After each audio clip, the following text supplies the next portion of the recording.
So, this video is going to be quick.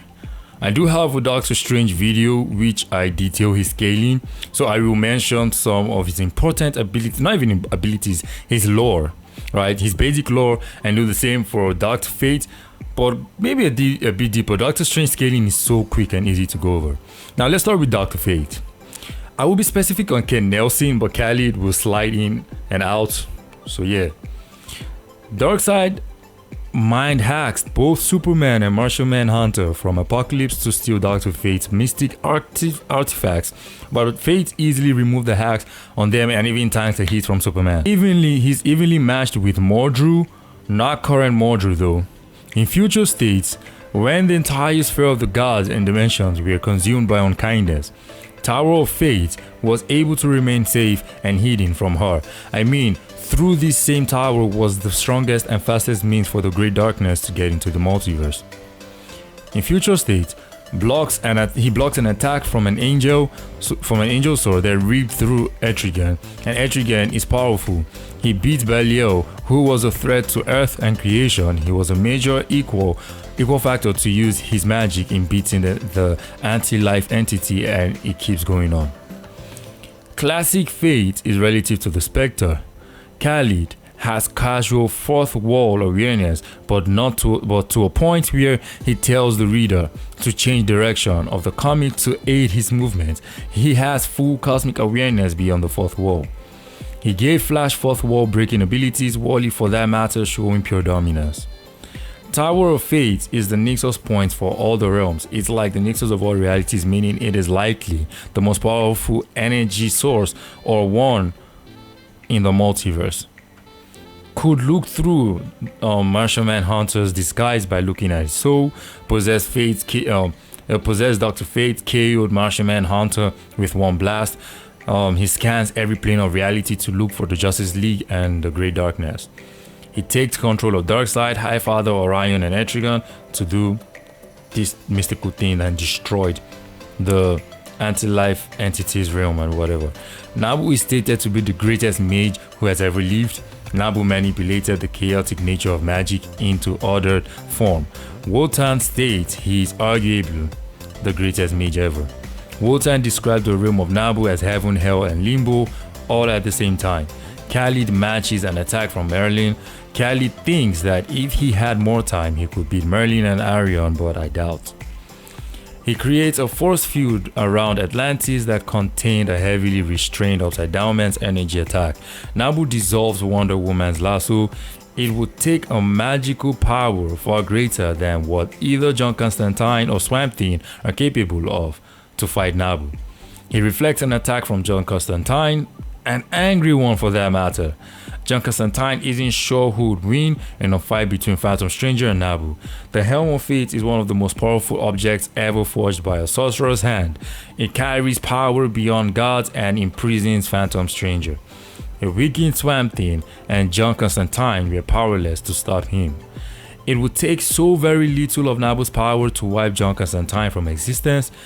Despite all these cool feats, we do actually know the cap of his powers.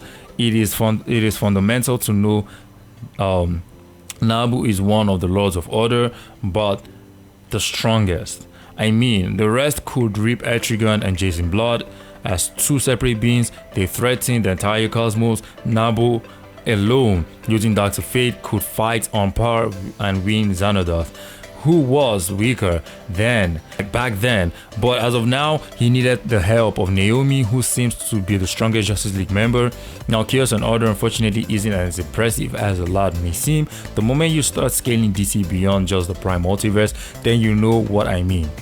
That most things that didn't scale to the source from the start aren't even tier 0 or max tier 0, because now I count potential multiverses on the overvoid to quantify power since death metal.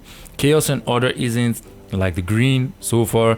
It just resonates mostly at the peak of realms, or even the peak realms within the Prime Multiverse, and yes, likely the higher than the 6th dimension, which is easily tier 0. It was shown in the Lucifer run that it was the peak of realms thereabouts. Whenever good resonates, it means there is order, and vice versa for chaos.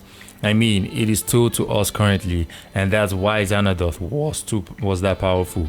Dr. Fate is OP, but dude is likely never getting higher than his current position, which he had the chance to, but Nabu proved that he wasn't that strong and neither Naomi. So yeah, so tier 0 on the spot.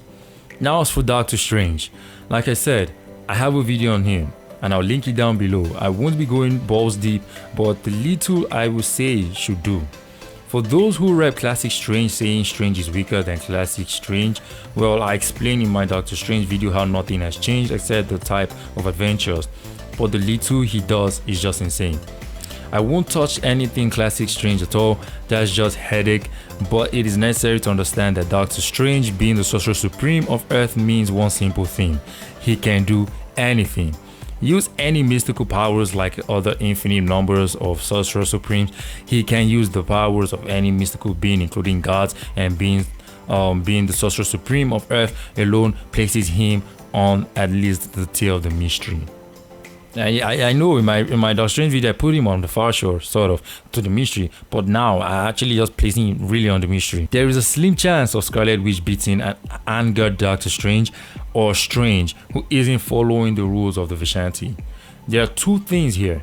If you want an idea of how strong the Vishanti is, then watch my other gods video to see an Ashtor scaling, but Agamotto is the weakest of them, and Agamotto is broken. In fact, Agamotto was the second man of lineage Adam Kadmon.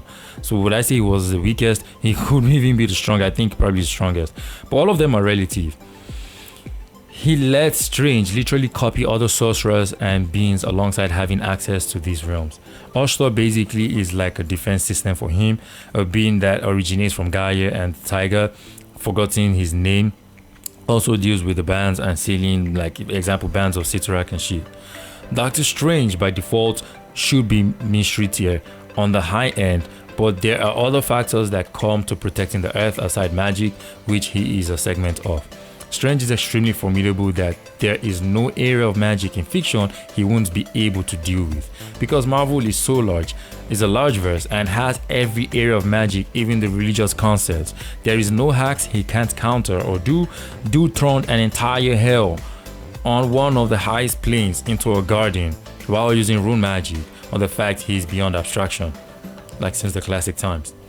He can also wield the Darkhold like Wanda if he wants to, and he has done it actually, and that will just be the end of everyone, though the Darkhold actually knocked him out. It was funny. Doctor Strange having any ability, and he is incredibly fast and skilled in martial arts as well as intelligent, dude crosses the infinite multiverse at the speed of thought. Let that sink in and how big Marvel is. Alright, I mean, he has risen to the levels of the Lords of Shambhala and transcends Nirvana without the help of the Vishanti, nor Ancient One. Dude has enemies like Nightmare constantly. All these scans for these are in my other video. I don't want to stress myself. Even his weakest classic showing skills scale him far above Eternity to a degree, and the deeper you go, he is something else. Eternity is lowball, a tier 0 entity, as just an iteration from his high being. Like Doctor Strange versus Doctor Fate isn't a fight. Doctor Strange will kill Doctor Fate while weakened, and a near-dying Doctor Strange could restore Earth magic by using it to defeat mathematical idea beings above Shumagorath and archetypal class demons. They are called the Empirical. Also, the only reason Doctor Strange seems the way he is, sort of weakened, is because he is now old, which was shown as he was killed by Calicius, who is still stronger. Not even killed, like this dude basically put himself in a paradox that he can come back. He has a plan for everything, he's very intelligent. But he was killed by Calicius, which is still stronger than Eternity. I mean, current Strange is very respectful that I thought Thor was stronger than him in a far weaker state, as he obeyed him here. But later Thor struggled with a magic being whom was going to wreck everything, but Strange triumphed. There is no ability Doctor Strange can use on him and Dr. Fate can use on him and will work, but Strange can use shit like Sitarak band and a lot worse. In fact, Strange is far more powerful. Mere mind control should do, or removing Fate's astral form for combat, and that is when you will see what Doctor Strange is truly made of. Because most of his high-end feats comes from such in the classic times when he wasn't this skilled. Now, dude goes to such levels of reality or near with his physical body, armed by magic, which he could do after the Lords of Shambhala comic, which entered into the modern Strange we know. Doctor Strange unapologetically wins, no difficulty.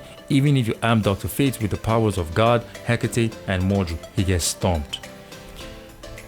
And I'm not being apologetic about it. I always wondered why this was sort of like a discussion. Like, there's nothing I ever saw that Dr. Fate really doing that was so impressive. Let's be real here. He's not part of the top 5 strongest sorcerers in DC, whether you like it or not. You have Arian, you have Zatanna. Even without the upside down man amp, she was already above him. He slaps Constantine. You have UDM, like Merlin. Like, you keep going. But anyways, so it's like, it's not even like something comparable. Like, do you know what the mystery is? I'm not even talking mysteries so far. Do you know what the far shore is in Marvel? Alright, let me put it like this. Eternity is tier 0, right? As an iteration, a cosmic iteration, which it is called all that is. In the land of couldn't be, shouldn't be, that amount, that eternity which tier 0, an infinite amount can exist there. The shape, eternity is not even as big as the shape of world's eye, right? So you have an infinite amount of eternity that can fit there. Now, there are infinite levels of reality before you get to the far shore. And each reality, each level is a new truth, a new concept, a new transcendence. Bro, it's just insane. So it's like an infinite eternity will become like a drop of water in a higher state, and it just becomes more and more irrelevant as a universal construct, not an archetypal structure. Then by the time you get to something like the far shore, where the archetypal states almost try to manifest themselves as true believers, they're still insignificant there. But even beings like the first firmament, who is so large, bro, that his being is what keeps creating more of these tier 0 characters, is insignificant in the far shore. The far shore houses even the elders of the universe, and then beyond that you have the mystery where the far shore is literally non-existent. So you keep going. Like, DC does not scale up to the far shore, whether anyone likes it or not. You can go hear your head on the wall. I don't downplay DC, but it's not as powerful as Marvel. Stay blessed. Stay peaced out. What the fuck? Stay blessed. Peace out. Oh my goodness. Bye.